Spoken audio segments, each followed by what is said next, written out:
So, today in this session, I am going to deal about the types of resources. In my last session, you have read about what is the resources. But in this session, you are going to read what are the types of the resources and about the sustainable development. I am going to divide the resources on the basis of OEOS. Repeat with me. OEOS. So first letter comes O, that is on the basis of origin. On the basis of origin, I am going to divide the resources into biotic resources and abiotic resources. What is this biotic resources? These biotic resources are such resources which is obtained from nature, which is obtained from biosphere and which has life in it. And abiotic resources are such resources which do not have life. For example, rocks and minerals. Biotic resources, you can give example by yourself. Okay. And next, I said you OEOS, right? So, the next division comes as exhaustibility. On the basis of exhaustibility. Exhaustibility ಅಂದ್ರೆ ಖಾಲಿ ಆಗೋದು. ಖಾಲಿ ಆಗೋದರ basis ಮೇಲೆ I am going to divide the resources into renewable resource and non-renewable resource. Renewable resource ಅಂದ್ರೆ ಮತ್ತೆ ಮತ್ತೆ ಬರೋದು, which means which can be renewed. For example, you can see solar, you can see sunlight, right? So from that sunlight you produce energy, right?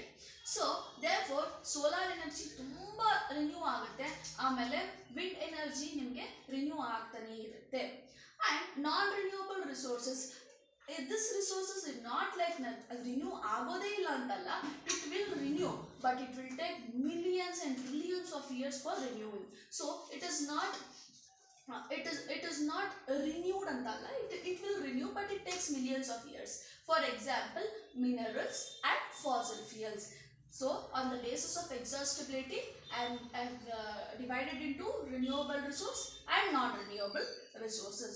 And next OEOS, right? Another O, that is on the basis of ownership. On the basis of ownership, I would like to divide the resources into individual, community, national and international. Individual resources andre nimmadu, andre which is private. For example, you have a house with you, so that is private, that is yours, got it? And community resources andre such resources which is owned by a community. For example, you have a park ನೀವು ಒಬ್ಬರೇ use ಮಾಡ್ತೀರಾ? No, right? Many of the community peoples will join together and use this park. So therefore it is community resources and national resources. ಈ national resources are resources that which belongs to a particular country, ಅಂದ್ರೆ ಒಂದು particular ಕಂಟ್ರಿಯಲ್ಲಿ ಮಾತ್ರ natural ಈ resources belong ಆಗುತ್ತೆ. For example, you have a water with you. For example, ಕರ್ನಾಟಕಲ್ಲಿ water ಇದೆ. Do you think USA people will come and occupy that and take it? No, right? So such resources are national resources which is for the nation. Next, and as per the rule, what happens is the countries which has a coastal line, andre sea atra ocean atra iruanta countries ge 12 nautical miles adardu national resources agutte. Andre whatever the ocean is there, till 12 nautical miles they have all the rights to use the resources. And international resources, you can see 12 nautical miles belongs to the nation. After this 200 nautical miles, it belongs to the international resources. After this 200 miles, it is called as open ocean. And illi this 200 nautical miles is called as exclusive economic zone. Exclusive economic zone. I said you right, OEOS. And this is the last yes, that is status of development. This is very important. In your last year question paper, you have got, in your previous year question paper, you have got what is the difference between the stock resources and reserve resources. So therefore you should be very careful. This is a repeated question which I am telling here. So as per the status of development, I am going to divide the resources into 4 types. That is potential resource, developed resource, stock resource and reserve resource. Potential resource means which has potential riches. ಅಂದರೆ ಒಂದು particular ರೀಜನಲ್ಲಿ ಸಿಗುತ್ತೆ and it is not but it is not being utilized. ಅಂದರೆ for example you can find wind and solar energy in Gujarat and Rajasthan. You find it very abundantly. But ಏನು ಅಂದರೆ ಅವ್ರಿಗೆ technology ಇಲ್ಲ, proper technology ಇಲ್ಲ ಅಲ್ಲಿ use ಮಾಡೋಕ್ಕೆ. So that is called as potential resource. It has potentiality, but what is happening is they don't have technology. They don't have technology. And this developed resource. Developed resource andre survey national government of India ಅದನ್ನ survey ಮಾಡಿದ್ರೆ ಅದನ್ನ utilise ಮಾಡ್ತಾ ಇದೆ. For example ಕೋಲ್. Stock resources, ಈ resources ಹೆಂಗೆ ಅಂದರೆ it is almost everywhere and it can fulfil the needs.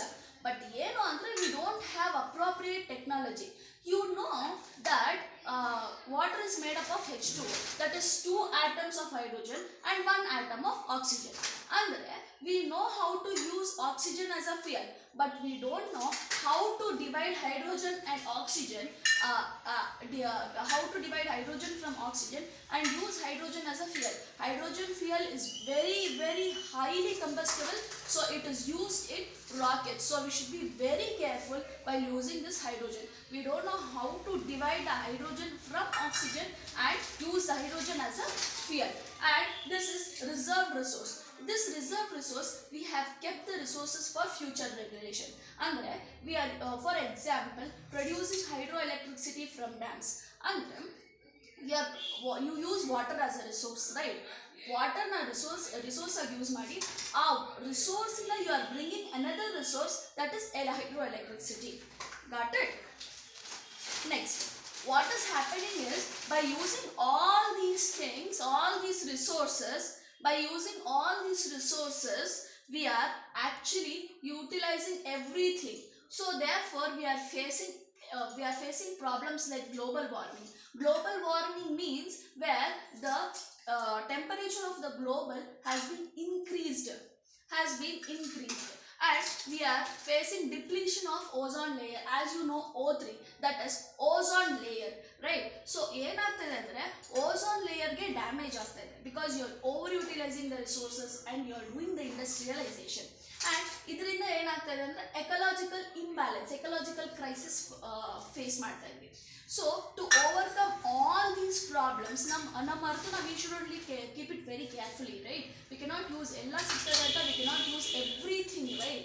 So therefore to overcome this, what we are doing is we are using the concept called as sustainable development. This particular sustainable development means the development without damaging the environment and also to save for future generation. Andre there is a development but we are not damaging any environment. So ಅದಕ್ಕೋಸ್ಕರ ಏನು ಮಾಡಬೇಕು ಅಂದರೆ resource management ಮಾಡಬೇಕು. First of all, India's resource is not properly distributed. Resources are not properly distributed. So, for example,